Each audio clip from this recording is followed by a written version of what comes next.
अगर आप तारकीन वतन में से हैं, यहाँ पे बहुत साल पहले मैंने एक आर्टिकल पढ़ा यहाँ के अखबार में कि visible minorities are increasing visibly. Canada में विजिबल मिनॉरिटीज़ ज़्यादातर छाई हुई हैं। आज हम बात कर रहे हैं एक फिलिपिनो की। इस हमारे दोस्त फिलिपिनो का नाम है रिचर्ड रोटर। बहुत साल पहले मेरी इनसे मुलाकात हुई। पिज़्ज़ा हट के क्रू के तौर पे आए थे। विनिपेग के अंदर इसने एक बेकरी पे काम करना शुरू किया, तो उसके बाद फिर पीआर का प्रोसेस भी हो गया। निपुआ एक टाउन है, इसी टाउन में रिचर्ड ने अपनी बेकरी रोटर के नाम से शुरू की और बेकरी को जो फाइनेंस किया था बैंक ने, वो $70,000 जो है वो पे ऑफ कर दिया है। तो ये एक सक्सेस स्टोरी है।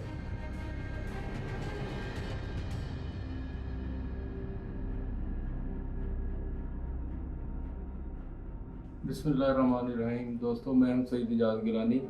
उर्दू कनाडा ऑफिशियल हमारा YouTube channel land of opportunity Canada से एक नई वीडियो लेके आपके साथ हाज़िर हैं।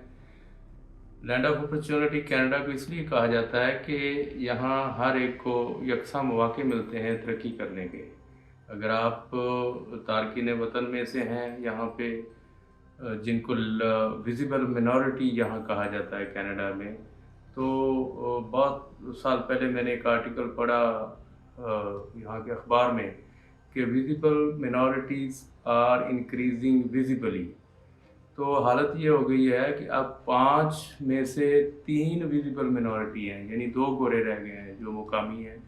और विजिबल मिनॉरिटी उन लोगों को कहा जाता है जो मुकामी नेटिव्स हैं, जो शुरू से कनाडा में रह रहे हैं, उनको छोड़ के, और जिनकी स्किन वाइट है। उनके अलावा जितनी भी कम्युनिटीज़ हैं, उसमें चाहे अफ्रीका से हैं, इंडिया से हैं, और कंट्री से हैं, चाइना से हैं, तो वो सब विजिबल मिनॉरिटीज़ हैं। तो इस वक्त कनाडा में विजिबल मिनॉरिटीज़ ज़्यादातर छाई हुई हैं। और आज हम बात कर रहे हैं एक फिलिपिनो की। इस हमारे दोस्त फिलिपिनो का नाम है रिचर्ड रोटर। और ये बहुत साल पहले मेरी इनसे मुलाकात हुई। ऐसे ही अचानक ये रोड पे चल रहे थे, तो मैंने इनको रोका कि अगर राइड चाहिए तो मैं देता हूँ। तो लकीली ये एग्री हो गया, क्योंकि एक ग्रुप था। तो उसके बाद से हमारी आपस में दोस्ती से मुराद रब्ता रहा। और वो मेरे से मुख्तलिफ मौक़े पे पूछते रहे, कंसर्न थे कि हमारा क्या बनेगा। बेसिकली ये लोग पिज़्ज़ा हट के क्रू के तौर पे आए थे। ये जो रिचर्ड हैं, ये फ़िलिपीन से पिज़्ज़ा हट ने इनको हायर किया और फिर ये कनाडा में आए।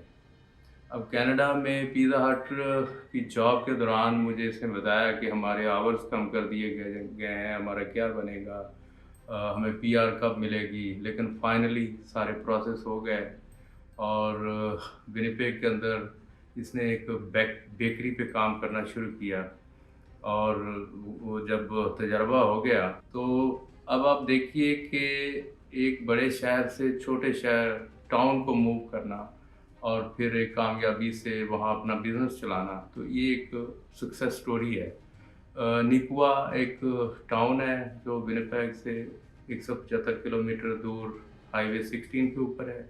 इससे पहले ग्लैडस्टोन आता है, एक छोटा टाउन है। उसके बाद नीपुआ है। नीपुआ से तकरीबन 22 किलोमीटर आगे एक और टाउन है मिनीडोसा, और ये बड़ा कदीम है क्योंकि वहाँ रेलवे का स्टेशन भी है और भी बहुत सारी चीज़ें हैं। वहाँ पार्क है बड़ा शानदार, और पहाड़ भी हैं।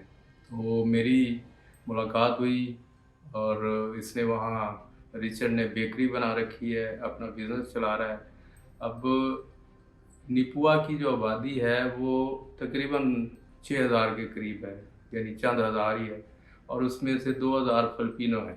दादोशुमार यही बताते हैं कि निपुआ की 93% पॉपुलेशन जो है वो विजिबल मिनॉरिटी की है। तो इसका मतलब है कि मुख्तलिफ नेशनैलिटी के लोग जो इमिग्रेंट्स हैं वो वहाँ आके आबाद हुए हैं। और इसी टाउन में रिचर्ड ने अपनी बेकरी रोटर के नाम से शुरू की और कामयाबी से बिज़नेस चंद साल के अंदर उसने बताया कि मैंने ये डिसाइड किया कि मैं बड़े शहर से छोटे टाउन में मूव हो जाऊं। और यहाँ पे उसने बड़ी मेहनत की और बेकरी को जो फाइनेंस किया था बैंक ने, तो वो उसने बताया इंटरव्यू में कि मैंने वो $70,000 जो है वो पे ऑफ कर दिया है और अभी मैंने अपनी नई बिल्डिंग एक ख़रीद ली है यहाँ पे, तो उसमें शिफ्ट हो रहा हूँ। तो ये एक सक्सेस स्टोरी है कि कैसे एक इमिग्रेंट फ़िलिपीन से आके यहाँ पे उसने सख्त मेहनत की और उसके बाद अपना बिज़नेस शुरू करके कामयाबी से चला रहा है।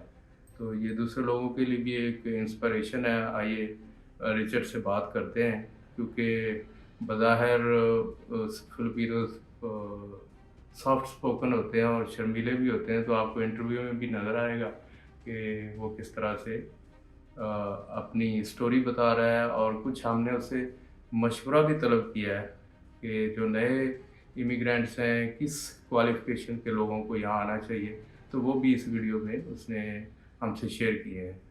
Actually, in Philippines, it's very hard to find a job. That's why I went to Taiwan before I came in Canada, and that is a long journey, long process before I got this business. So I got a good experience in Pizza Hut, and then I work in bakery also, and in Winnipeg, and that is my experience before I decide to put up this business. I think 75,000 when I started this business, and then I don't have money that time, but I'm very thankful to God because there is a bank there, and I learn money from them, and in a short time, and then I paid already. Yeah, if you decide to put up a small business in Canada, of course you will start in small, and then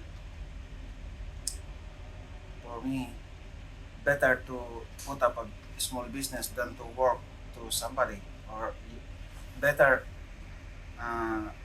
that is your own business. So I think you can focus on this business like me, because before, if you work in a company, and then you have only small salary, but if you work in your own, then you get in our business, of course, we have also pizzas, and we are in our customers is different from different countries like India, uh, many people from US, from of course Canada. But I find it's very good because same thing. We are treat them nicely, and they are coming to buy our product, and of course they are customers, and that's why we serve them also.